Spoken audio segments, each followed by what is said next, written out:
for the first 30 seconds. Imagine a Batman story so dark it feels uncomfortable to think about. A version of Gotham where hope becomes a liability, where every victory has a hidden cost, where Batman himself starts to feel like the scariest thing in the room, and where the line between hero, monster, and myth slowly dissolves until you are no longer sure whether Gotham is being saved or slowly conditioned to accept something far worse. Because this story is not about explosions or shocking twists alone, it is about consequences, psychology, irony, and the unsettling realization that the darkest Batman stories are not the ones where he loses, but the ones where he wins too efficiently. This story begins in a Gotham that looks familiar on the surface. The same rain-soaked streets, the same flickering lights, the same criminals making the same mistakes. But beneath that surface, something feels off.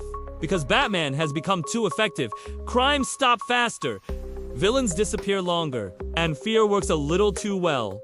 And Gotham, in its strange way, starts to relax instead of celebrate. That alone is the first warning sign, because Gotham has never been a city that improves quietly. And when it does, it usually means something is being ignored. What makes this story curious and strangely funny is that Batman does not change his methods dramatically. There is no sudden killing spree or public betrayal of his ideals, but instead a subtle shift in priorities, a focus on outcomes over process, results over symbolism, efficiency over ritual. Batman stops playing the long psychological games and starts cutting directly to solutions and Gotham's criminals, who once thrived on predictability, suddenly find themselves dealing with a vigilante who no longer follows the patterns they studied for years. The underworld reacts in absurd ways, overplanning simple crimes, abandoning elaborate schemes, and spreading ridiculous rumors about Batman's new tactics.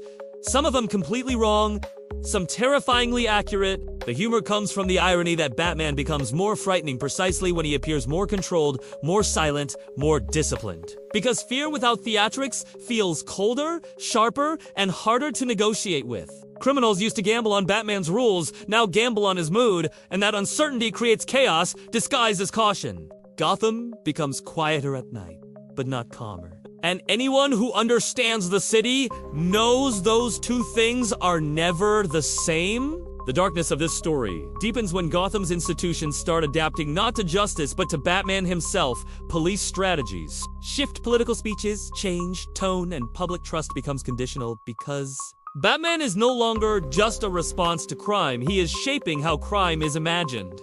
Gotham's villains begin escalating not out of ego, but out of fear. Testing boundaries they believe Batman has already crossed, while others retreat entirely, leaving power vacuums that attract even worse players. Because Gotham never tolerates empty space for long. Batman, meanwhile, becomes increasingly isolated. Not because he wants to be, but because his presence changes the emotional temperature of every room he enters. Allies sense something different.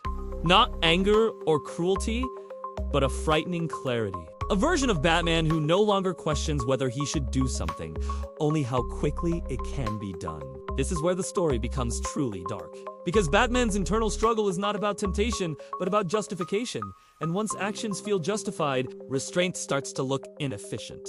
The most intriguing aspect of this story is how it reframes Batman's greatest strength as his greatest threat. His intelligence, preparation, and discipline, creating a scenario where mistakes become rare, but mercy becomes optional. Gotham does not ask Batman to slow down, it asks him to go further, quietly, subtly, through unspoken expectations and relieved silences. The city starts relying not on justice systems, but on Batman's consistency and when absolute becomes a kind of tyranny, even when intentions remain pure. There is a strange, dark comedy in how villains respond to this new Gotham. Some trying to retire, others attempting redemption purely out of fear, and a few leaning fully into chaos because if Batman is inevitable, then spectacle becomes the only form of control left.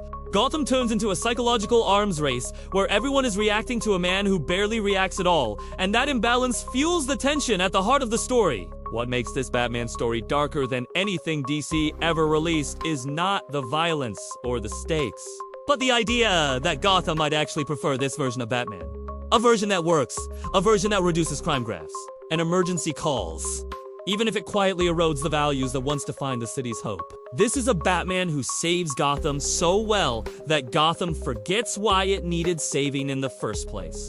As the story progresses, the consequences stop being external and start becoming philosophical. Because Batman realizes that the symbol of the bat no longer inspires fear of justice, but fear of certainty. And certainty leaves no room for redemption, mistakes, or change. The bat's signal still lights the sky, but its meaning has shifted. From a call for help to a warning that problems are about to disappear one way or another.